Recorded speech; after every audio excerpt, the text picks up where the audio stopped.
Hora de conversar com o Rodrigo Orengo. O presidente Jair Bolsonaro vetou o refis a pequenas e microempresas, houve reação negativa no Congresso e agora o governo estuda editar uma medida provisória sobre o assunto. Os detalhes, Orengo, bom dia para você. Muito bom dia, Megali, Ellen, bom dia a todos. E esse seria o caminho, Megali, até porque se não editar uma medida provisória, se não apresentar uma alternativa, não tem jeito. Esse veto vai cair aqui no Congresso Nacional, na volta do recesso em fevereiro. A pressão ela é enorme, até porque a gente está falando de 600 mil microempresas, pequenos negócios que tiveram muita dificuldade durante a pandemia e estavam contando com esse programa de refinanciamento. São dívidas criadas e o Congresso tinha buscado essa alternativa, esse caminho, justamente para ajudar esses empresários que estão ainda com muita dificuldade para pagar essas dívidas. São 600 mil dívidas, a gente está falando de 50 bilhões de reais que deveriam ser renegociados, mas aí bateu no Ministério da Economia, e a alegação foi técnica, e por isso o presidente decidiu vetar. A alegação é que o Congresso não indicou a fonte de recursos, de onde sairia aquele recurso, porque haveria uma frustração de receita, e também ainda poderia incorrer lá em crime de responsabilidade o presidente. Aliás, essa justificativa para veto, ela é repetida, o presidente já apresentou em outras oportunidades, né? Mas agora decidiu vetar e a reação foi fortíssima aqui do Congresso, não só do Congresso, mas do empresariado, né? Instituições que representam empresários, pequenos empresários, vieram a público para criticar e criticar muito aí essa negativa do governo. A saída é essa, apresenta uma medida provisória, porque se não apresentar, na volta do recesso, os parlamentares devem derrubar aí esse veto, viu, Megali? Ô, Rodrigo, em relação a esse veto, só algo que você pontuou aí, né? Parece que tem muito mais a ver com uma atrapalhada do governo, que deveria ter aprovado no ano passado, para não incorrer em crime de responsabilidade, do que realmente esse apelo do Ministério da Economia, é isso?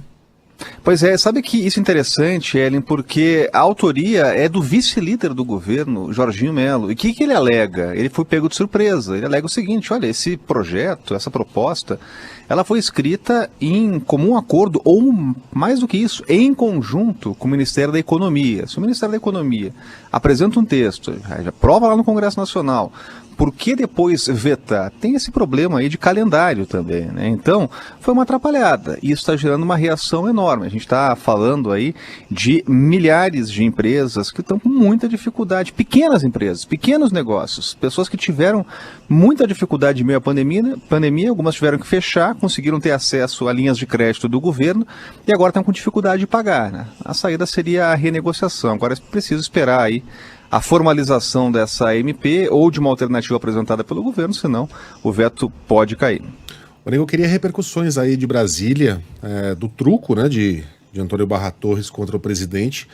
O presidente da Anvisa lançou uma carta em que disse que Bolsonaro, já que levantou suspeitas a respeito das motivações da Anvisa para autorizar a vacinação em crianças aqui no Brasil, Barra Torres disse que ou o Bolsonaro se explique direito do que está falando ou se retrate. O presidente vai se manifestar?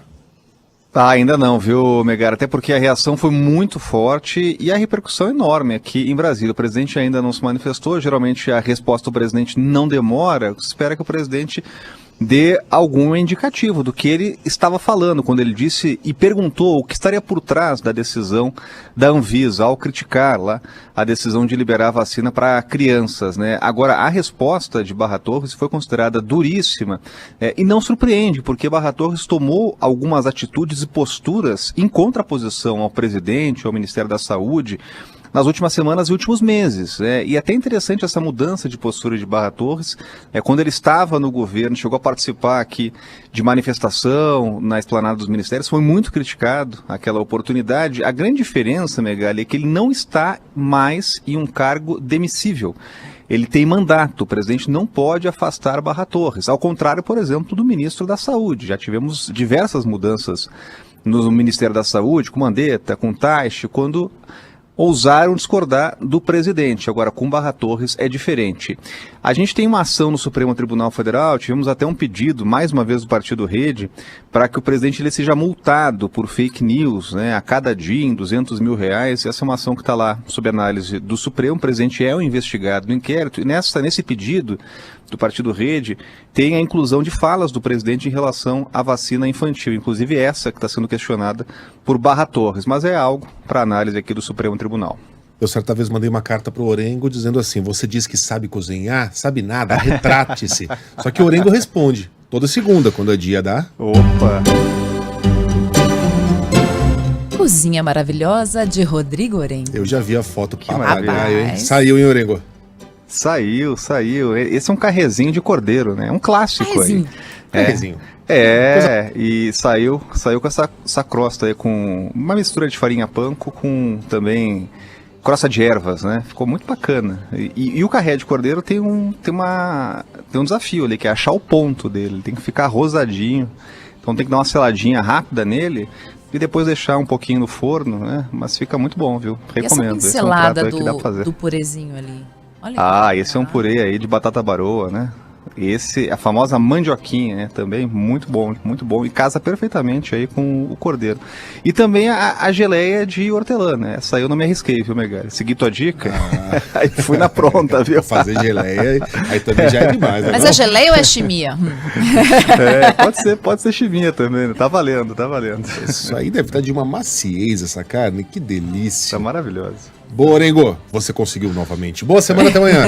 Valeu, boa semana.